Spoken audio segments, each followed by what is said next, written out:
And while we continue getting you COVID-19 breaking updates coming in, let's also take in a latest word that's coming in this Union Health Ministry briefing. 66 cases देश में report हुए हैं और ये continue decline बना हुआ है, यानी कि जो रिपोर्टेड पीक थी देश में उससे 91% केसेस में हमने डिक्लाइन नोट किया है। पिछले कुछ हफ्तों से कंटिन्यूड बेसिस पर देश में जो केसेस है उसमें कमी नोट की जा रही है, जहां एक स्थाई पर 5 से 11 मई वाले हफ्ते में 3,87,000 एवरेज केसेस देश में डेली रिपोर्ट हो रहे थे, वह अब घटते घटते 48,434 केसेस हो चुकी है।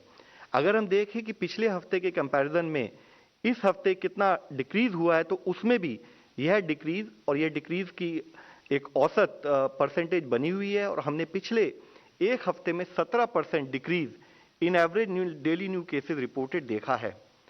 इसी के साथ ही वह डिस्ट्रिक्ट्स जो कि हाई नंबर ऑफ केसेस यानी कि 100 से अधिक केसेस डेली बेसिस पर रिपोर्ट कर रहे थे, जहां 4 मई वाले हफ्ते में वह से डिस्ट्रिक्ट 531 थे देश में, इसी तरह से 2 जून को वह नंबर घटकर 262 जिले रह गया और अब इस नंबर में फर्दर कमी नोट की जा रही है और 111 जिले ही ऐसे हैं जहां पर डेली 100 केसेस से अधिक केसेस नोट किए जा रहे हैं। यानी कि अगर हम देखें कि 4 मई से लेकर 27 जून तक के हफ्ते में ऐसे 420 डिस्ट्रिक्ट्स हैं देश में जहां पर कि एक ड्रास्टिक, एक further noticeable reduction in terms of cases being reported note किया गया है।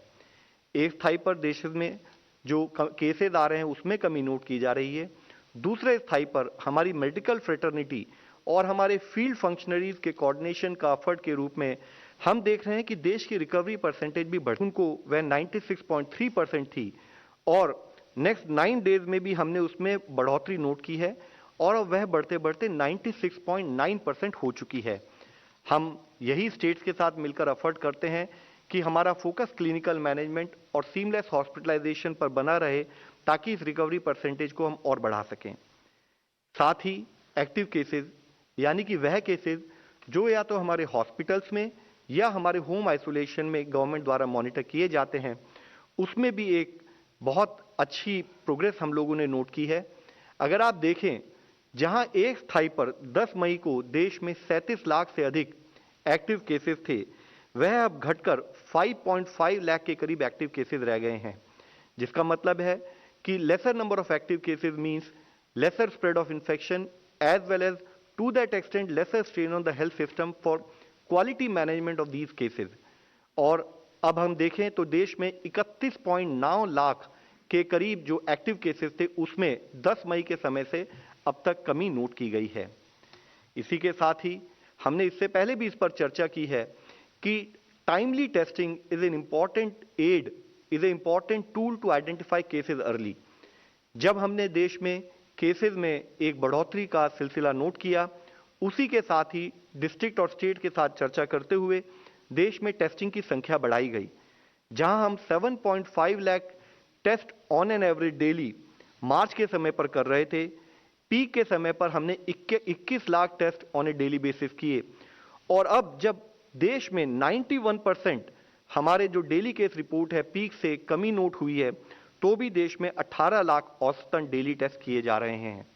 एफर्ट यही है कि अर्ली टेस्टिंग के द्वारा हम टाइमली केस को आइडेंटिफाई कर सकें और इन एफर्ट्स का, अर्ली डिटेक्शन का जो हमें सपोर्ट मिला है, वह था जो एक runaway spread of infection second wave के पीक के समय पर नोट किया गया, जो बढ़ते बढ़ते 21.3% हो गया था।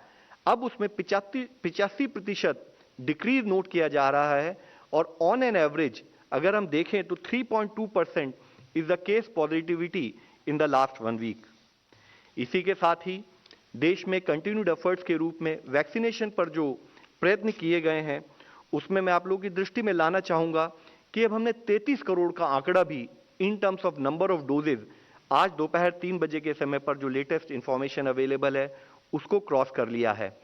इसमें आप देखें, people above 45 years of age, उनको 19.57 crore doses first and second dose मिलाकर, people above 18 to 44 years also, जिनको 9.1 crore doses first and second dose मिलाकर दी जा चुकी हैं। देश में अब तक टोटल फर्स्ट डोजेज की कवरेज 27.27 करोड़ है और सेकेंड डोज में भी 5.84 करोड़ डोजेज अब तक दी जा चुकी हैं। यहां मुख्य विषय हम आप लोगों की दृष्टि में लाना चाहेंगे, फील्ड स्थाई के जितने हमारे फंक्शनरीज हैं उनके सपोर्ट से हर तरह से कोऑर्डिनेशन करते हुए अगर हम देखें तो जनवरी में औसतन हमने 2.35 lakh doses per day cover की। फरवरी के माह में वह बढ़ते बढ़ते 3.77 लाख डोजेज बढ़ चुकी थी। मार्च में 16.39% लाख डोजेज पर डे और अप्रैल में वह बढ़ते बढ़ते 29 approximately 30 lakh doses per day के औसतन तरीके से हम लोग वैक्सीनेशन करते आ रहे थे। मई में हमने देखा कि उसमें कुछ डिक्रीज नोट किया गया है 19.69 लाख डोजेज पर डे, लेकिन continued efforts in coordination state. अब हम देखें तो 28 मार्च जून तक पिछले इस जून के महीने में औसतन 40 लाख से अधिक डोजेज प्रतिरोध देश में दी जा रही हैं। इसके एफर्ट्स के रूप में आप देखना चाहें तो देखेंगे कि अप्रैल के माह में टोटल वैक्सीनेशन जो हुआ डोजेज जो दी गई वह थी 8.99 करोड़ डोजेज, मई में 6.1 करोड़ डोजेज और जून में अब तक 10.75 करोड़ डोजेज दी जा चुकी हैं। अगर जब हमने नई पॉलिसी जो माननीय प्रधानमंत्री जी के आदेश अनुसार जिसमें कि 75% डोजेज स्टेट को गवर्नमेंट ऑफ इंडिया के द्वारा फ्री दी जाती हैं उसके समय से नोट करें तो हम देखते हैं कि औसतन 57.68 लाख डोजेज हम डेली देश में प्रोवाइड कर पा रहे हैं।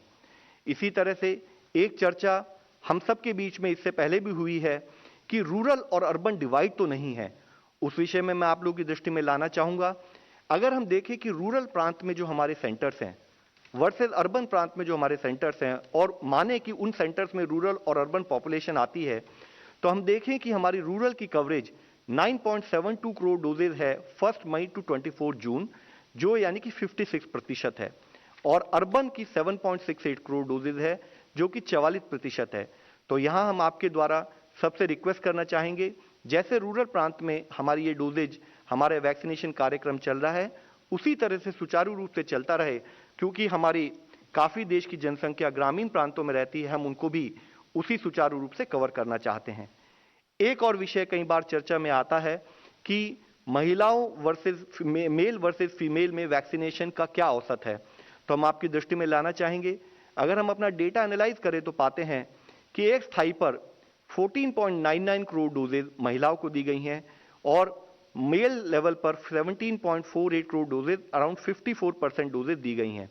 इसी के साथ ही क्योंकि हम अदर जेंडर को भी कैटेगराइज करके वह वैक्सीनेशन भी प्रोवाइड करते हैं तो करीब 54,000 के करीब डोजेज अदर जेंडर को भी इस समय में दी गई हैं। मुख्यतः अगर हम देखें कि हमारे देश की एस्टिमेटेड पॉपुलेशन जो कि 18 साल से अधिक की है, जो कि हमारा प्रायोरिटी एज ग्रुप है, वह अप्रॉक्सीमेट पॉपुलेशन अगर हम 94.4 करोड़ माने तो हम देखते हैं कि 18 से 44 वाले एज ग्रुप में अब तक टोटल 59.7 करोड़ डोजेज दी जा चुकी हैं, जो कि साथ में हमारे सामने जो डेटा बताता है कि हमने 15% जो इस एज ग्रुप के लोगों उसको फर्स्ट डोज से कवर किया है। इसी तरह से 45 टू 59 ईयर्स के एज ग्रुप में 42% people within this age group has been covered with first dose. 60 साल से अधिक के एज ग्रुप को अगर देखें तो 49% people have been covered with second dose, first dose. इसी तरीके से अगर हम फर्दर एनालाइज करें तो मैं आप लोगों की दृष्टि में लाना चाहूंगा कि जो एफर्ट किए गए हैं फील्ड स्थाई पर और पूरे जो वैल्यू एडेड चेन जो हमारा end to end vaccine administration जो कार्यक्रम है उसके तहत अगर हम देखें तो जहां यूनाइटेड किंगडम में starting of vaccination was done on 8 दिसंबर, इसी तरह से और जो डेवलप्ड देश हैं जैसे यूनाइटेड स्टेट्स जिसमें 14 दिसंबर को शुरू हुआ, इटली में 27 दिसंबर को शुरू हुआ, जर्मनी और फ्रांस में 27 दिसंबर को शुरू हुआ वह कार्यक्रम, और इंडिया में हमने अपने रिसर्च ऑर्गेनाइजेशन और मैन्युफैक्चरिंग कैपेसिटी का इस्तेमाल करते हुए 16 जनवरी को जब यह कार्यक्रम शुरू किया तो आज हम देखते हैं कि जहां यूनाइटेड किंगडम में total doses as per the available data is around 7.67 crore, उसी तरह से यूनाइटेड स्टेट्स में जहां 32.44 करोड़ डोजेज दी गई हैं, इटली में अराउंड 5 करोड़, जर्मनी में अराउंड 7.2 करोड़ और फ्रांस में अराउंड 5.25 करोड़। और उसके कंपैरिजन में हम देखें कि चाहे हमने थोड़े से लिमिटेड डिले के साथ भी शुरू किया, आज हम देखते हैं कि हमने यूनाइटेड स्टेट्स को भी सरपास करके 33 करोड़ से अधिक डोजेज इस देश में अपने नागरिकों को प्रोवाइड की हैं। इसी के साथ ही अगर आप देखें कि किस तरीके से एफर्ट्स किए गए, तो हम देखेंगे कि हमने 30 करोड़ का जो बेंचमार्क था, अगर जो अवेलेबल डेटा कहता है कि यूनाइटेड स्टेट्स ने 174 दिन लिए, इंडिया ने उसी 30 करोड़ बेंचमार्क को 159 डेज में कवर किया। इसी के साथ ही 31 करोड़ का बेंचमार्क जहां यूनाइटेड स्टेट्स में 183 डेज लगे, इंडिया ने उसको केवल 2 दिन बाद ही यानी कि 161 डेज में पूरा किया। इसी के साथ ही आज हम 32 करोड़ का अगर बेंचमार्क की बात करते हैं, तो जहां यूनाइटेड स्टेट्स को 193 डेज लगे और आज हमने उसको 163 दिनों में पूरा किया। यहां मुख्यतः यह विषय हम आप लोगों की दृष्टि में लाना चाहते हैं कि वैक्सीनेशन का जो एक कार्यक्रम है, इसके लिए बहुत सारे कोऑर्डिनेटेड एफर्ट्स की जरूरत होती है।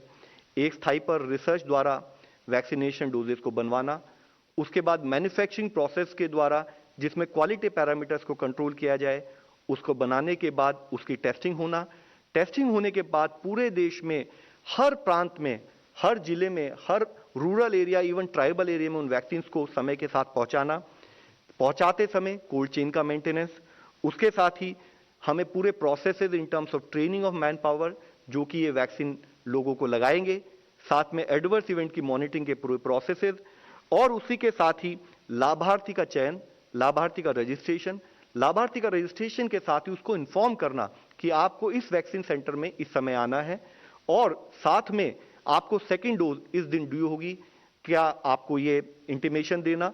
यह सारा कार्यक्रम, पूरा programme management, it is not an easy task, but because of the support given by our field functionaries, we would like to submit कि हमने इसको प्रोसेस को कंप्लीट किया। आज हम यह कह सकते हैं कि हमने 33 करोड़ का बेंचमार्क भी क्रॉस किया। ऑन एन एवरेज अगर हम देखें तो हमने पिछले 8 दिनों में 4.61 करोड़ डोजेज एडमिनिस्टर की। यह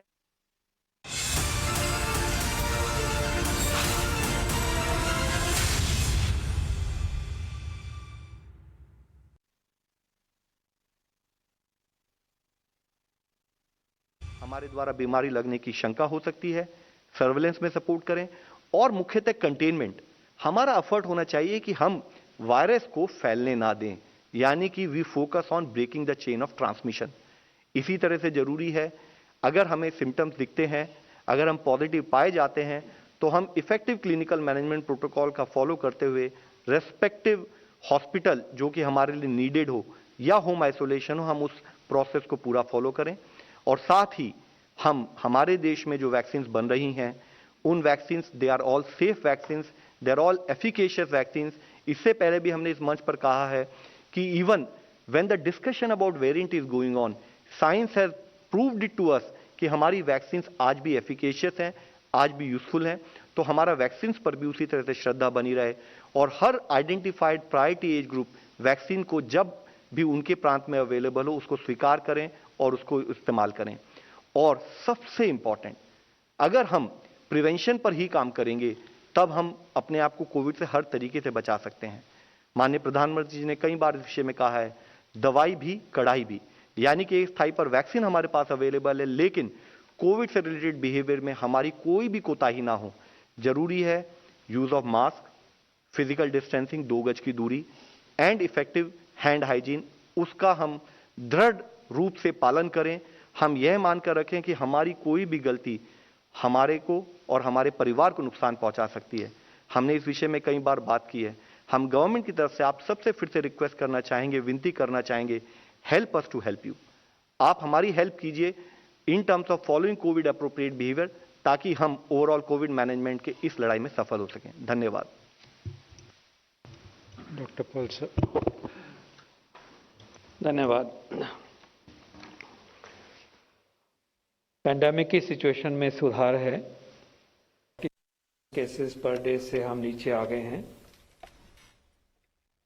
डेथ्स भी कम हो रही हैं, लेकिन अभी भी वर्ड ऑफ कॉशन जो आपको के सामने प्रस्तुत किया गया, एक्सप्रेस किया गया है, उसकी तरफ से हमारा ध्यान हटना नहीं चाहिए।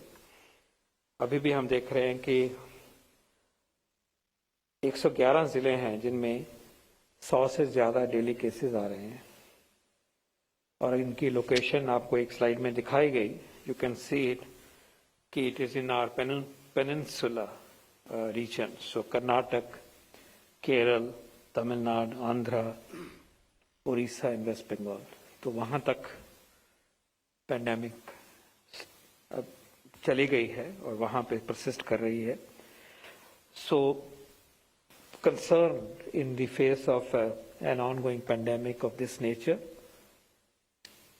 must continue to be on our minds, minds of people, minds of government, and minds of all the stakeholders. Lowering of the guard is not acceptable. And also, as we have emphasized, we are de-escalating restrictions. We are coming back into the streets. And this is a risky period because it gives a chance to the virus to again enhance, multiply, and increase the chains of transmission.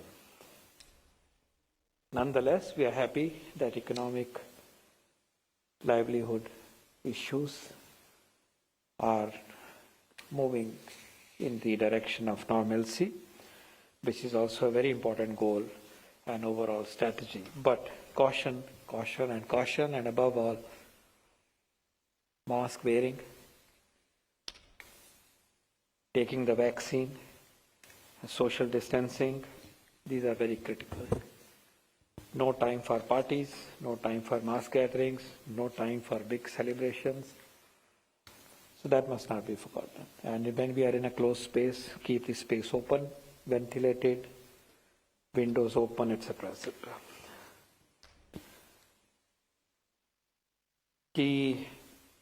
On vaccination, yes, you heard that we have marked a particular milestone exceeding the overall coverage of individuals who have received vaccine, or the doses administered of the vaccine, I should say, is now higher than USA, and we are now only behind another country, China, perhaps. So that itself gives you confidence that we have the capability to cover a very large population of this nation at a speed which is highly respectable, difficult to achieve on the part of any nation. So that milestone we are happy to share with you. And I'm also delighted to point out to you that for our senior citizens, 60 years and above, the coverage is now 49%, with at least one dose, which is reassuring. It should now move further. Nonetheless, because this category of people was prioritized and an early phase was focused on them, ultimately, in this vast nation, half of our senior citizens are protected. This is no mean achievement again, looking at the size of our country. And of course, there are states, as we have shown in the past, where this coverage is higher than this, and there are some which is behind. But overall, a reassuring situation that the focused and high prioritized groups are getting covered as well. I'm pleased to inform in this gathering that an application received from Moderna through an Indian subsidiary, Indian partner of theirs, namely Cipla, has been granted new drug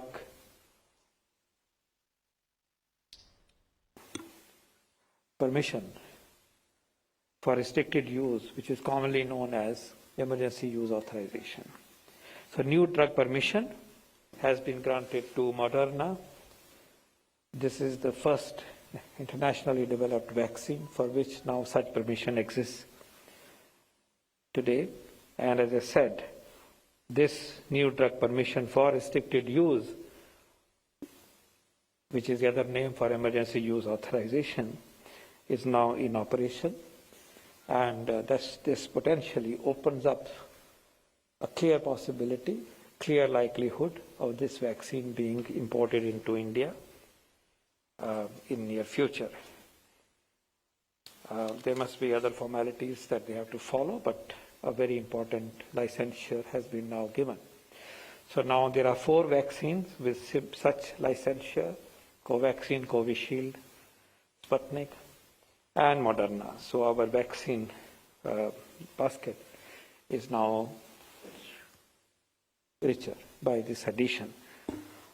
As we have informed here, our efforts to invite and to have other internationally developed vaccines, specifically Pfizer and J&J, also continue. Those processes are on. And also, we are looking forward to increased production and availability of our own vaccines that are being manufactured already in our country. And we look forward to the vaccination program gaining further momentum from the existing rising momentum, further momentum toward coverage of the larger and larger population in every part of our country in a significant way. We are also happy to note today that the participation of rural population is to the tune of 56%, urban 44%. That should also reassure that the spread of coverage is equity driven as well. We would like to see increased proportion of women coming to the vaccination booths for receiving the vaccine, and this little skew in the vaccination coverage by gender should also get corrected soon. With these words, we are pleased to take questions. Thank you. Yes, please. Okay, 38.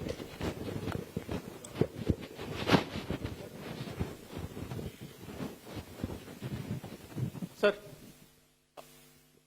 अभी आपने Moderna के बारे में बताया, कितनी doses, क्या कुछ और कोई जानकारी इसके बारे में आप दे पाएंगे कि, और अगले महीने में जो वैक्सीन है उसके बारे में कुछ जानकारी? Wait for that information to emerge. This is only the regulatory clearance that has now been given. Let's wait as to how this opportunity would be used for accessing vaccines into our country. Indemnity पे sir उसमें कुछ? हाँ जी। Indemnity के ऊपर that issue is being addressed and being taken up for examination. Yes. This is under consideration. That consideration is being examined. Thank you. 15. Sir, is there any update on Pfizer also? We have had discussions with Pfizer. Multiple sessions have been held. Interaction has been held.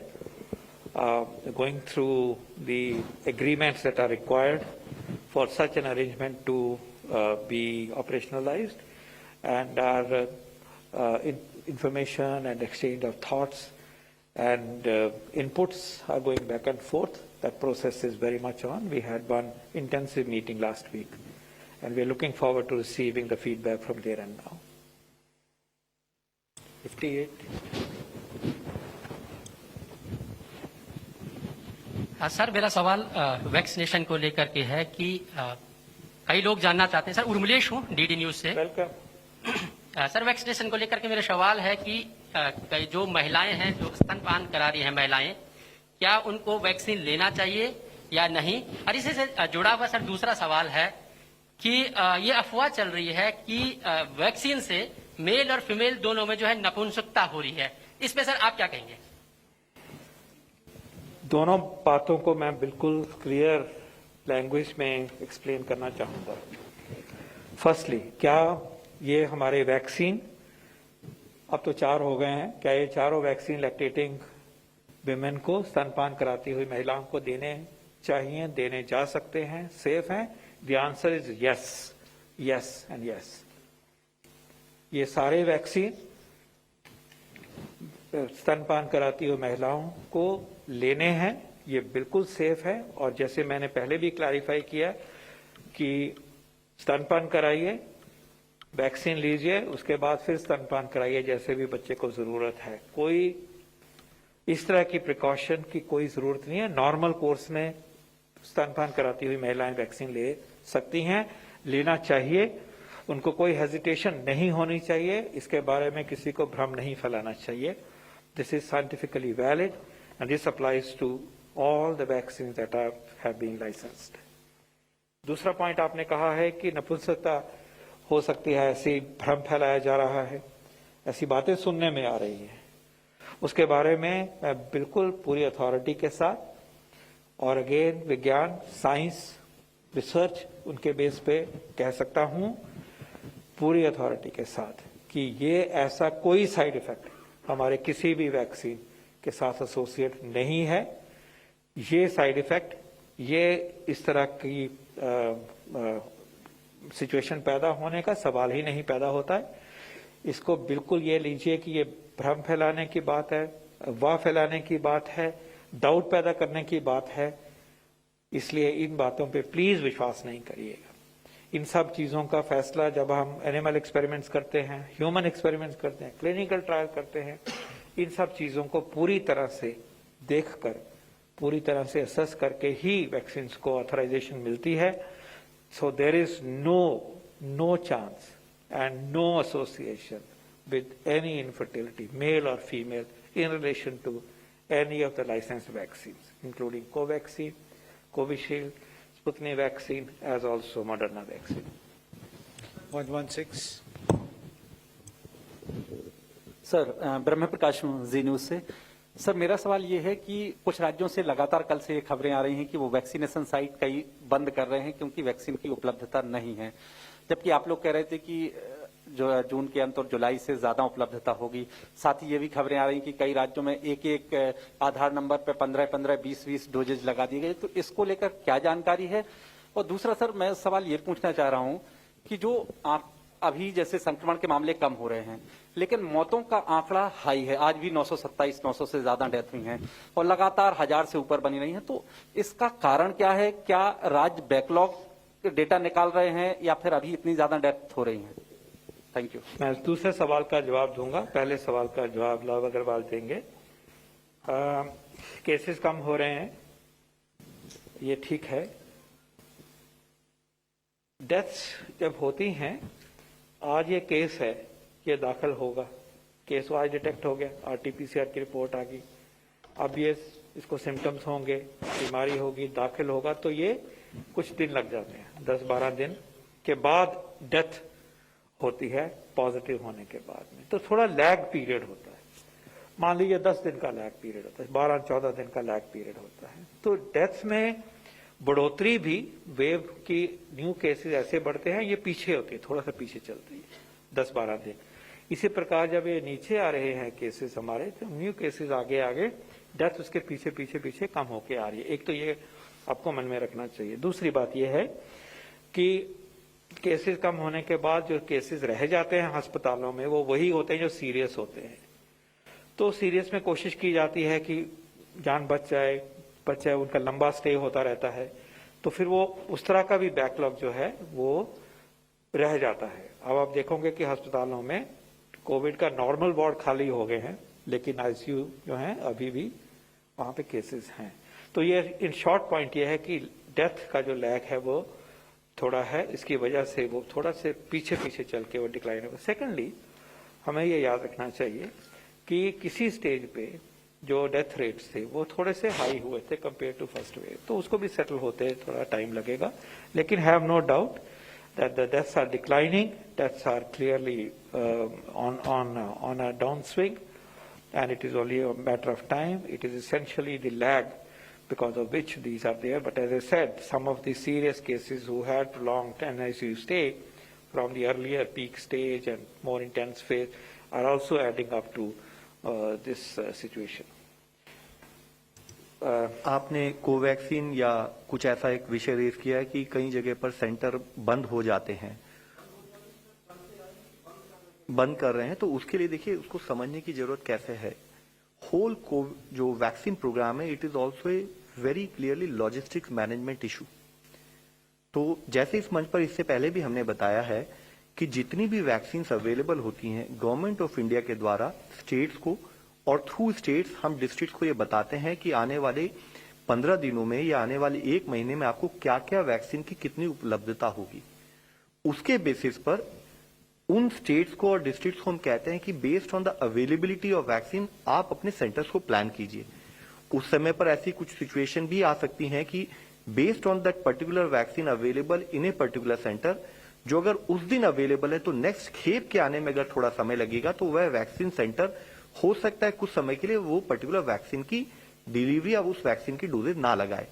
This is part of the normal process. यहां हमें समझने की जरूरत सबसे important क्या है, देश में जो एफर्ट्स किए गए हैं, जब करीब अगर आप देखें कि शुरू में अगर हम जो देखें कि वैक्सीन की मैन्युफैक्चरिंग अगर किसी पर्टिकुलर से लेट अस से Covaxin, sir would add more, but Covaxin की इनिशियली अगर production capacity 50 lakh 60 lakh per month थी, पूरे एफर्ट्स करके हर तरीके से सबको इन्वॉल्व कर हम उस सिचुएशन में आए कि कहां 50 लाख से 1 करोड़, 1 करोड़ से 5-6 7 करोड़, और अब हो सकता है कि आने वाले महीनों में वह उपलब्धता बढ़ने के कारण हमारी अवेलेबिलिटी फील्ड पर बढ़ेगी।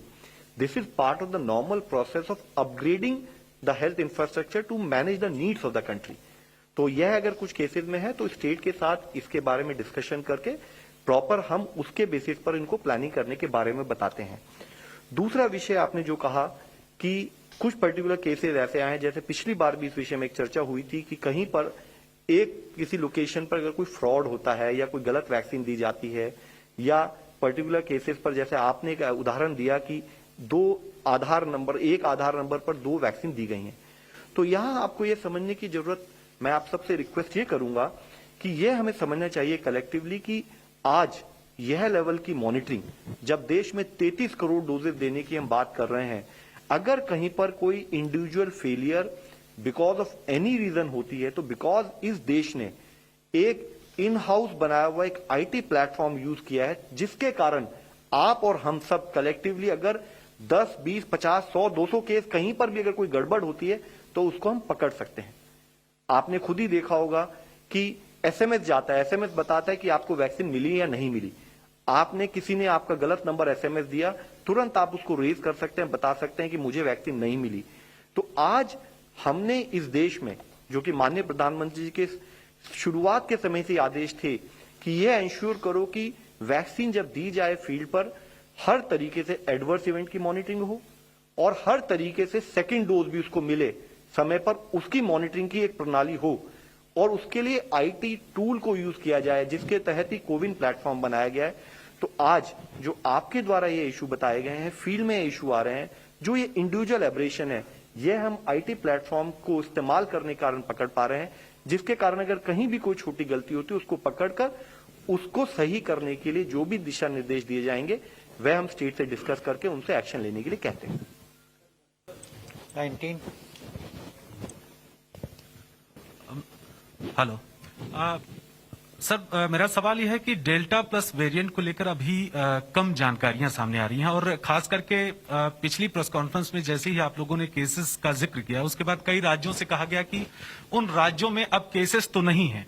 तो क्या हम जानकारी आप दे सकते हैं कि अभी प्रेजेंट में कितने डेल्टा प्लस वेरिएंट के केसेस हैं, एक्टिव कितने केसेस हैं, और इसकी वजह से कितनी मौतें हुई हैं, और क्या तीसरी लहर के लिए जिम्मेदार हो? Sir will explain in detail. Let me just highlight to you, पिछली प्रेस कॉन्फ्रेंस में हमने डिटेल में आपको बताया था हमारे जो कोविड-19 मैनेजमेंट के 2 मुख्य कंपोनेंट हैं।